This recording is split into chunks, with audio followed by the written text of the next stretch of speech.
नमस्कार. आज बनवणार आहे मी ओट्स कसे कांदे पोहे बनवतात तसे अगदी सुटसुटीत. त्याच्यासाठी लागणारे साहित्य 2 वाट्या मी ओट्स घेतलेत, कांदा घेतलाय कापून, ओला वाटाणा फ्रोझन माझ्याकडे आहे तो मी घेतलाय, कढीपत्ता, मिरची, फोडणीसाठी जिरा आणि घरात गूळ आहे मी काळा तो घेतलाय, शेंगदाणे, हळद, मीठ, कोथिंबीर, गाजर, काजू, घरात होत्या मनुका काळ्या आणि त्या घेतल्यात, टोमॅटो. आता हे सगळे साहित्य ओट्ससाठी घेतलेत मी. ओट्स बनवण्यासाठी मी गॅसवर भांडं ठेवलंय, त्याच्यात मी तेल टाकते. तुम्हाला लागेल तसं टाका, थोडं जास्त पण थोडंच टाका. आणि तेल टाकलंय, तर तेल मी टाकलंय कडे, जिरा,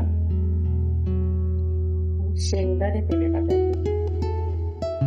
शेंगदाणे चांगले भाजले, कढीपत्ता टाकते, मिरची,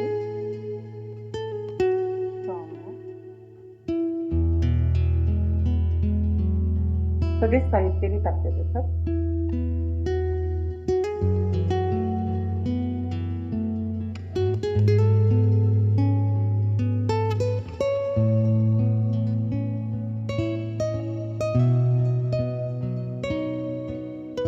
लगेच मीठ टाकते, म्हणजे ते भाज्या आपल्या सगळ्या नरम होतात. चवी खूप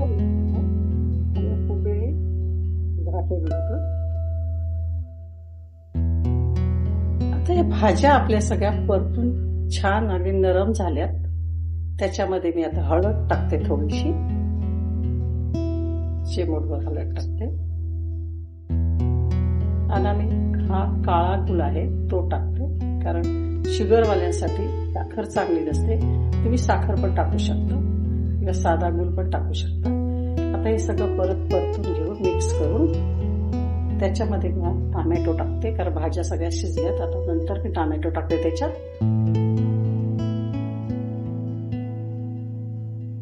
आता तोपर्यंत पोहे कसे भिजवायचे, ओट्स ते वाट्या घेतलेले ओट्स कसे भिजवायचे ते दाखवते तुम्हाला.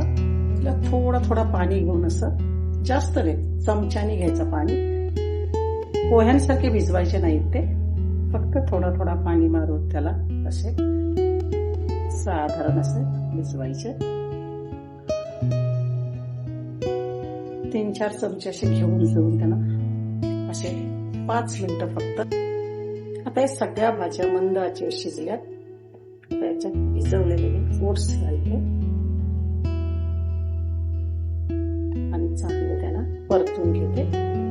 आणि 1-2 मिनिटं असं त्याच्यावर झाकण ठेवून त्यांना वाफवून घेते.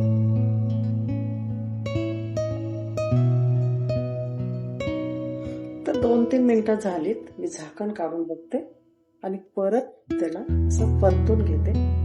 जास्त काही हे करायचं नको, परतू नका, चिकट नाही होत, अगदी सुटसुटीत मस्त होतात. परत 2-3 मिनिटं मी झाकण देते.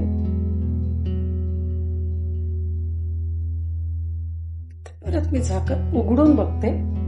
2-3 मिनिटं झाले, बघा आता छान झाले. आपला ओट्स तयार आहेत. मी आता गॅस बंद करते, त्याच्यावर कोथिंबीर टाकते आणि आपण प्लेटमध्ये घेऊ. आता तयार झालेले ओट्स मी प्लेटमध्ये काढते. अगदी सुटसुटीत झाले.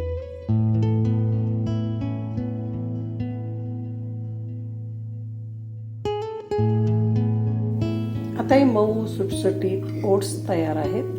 बघा एकदा करून. शुगरवाल्यांसाठी तर खूपच चांगले आणि आरोग्याची काळजी घेताना त्यांच्यासाठी पण चांगले. बघा.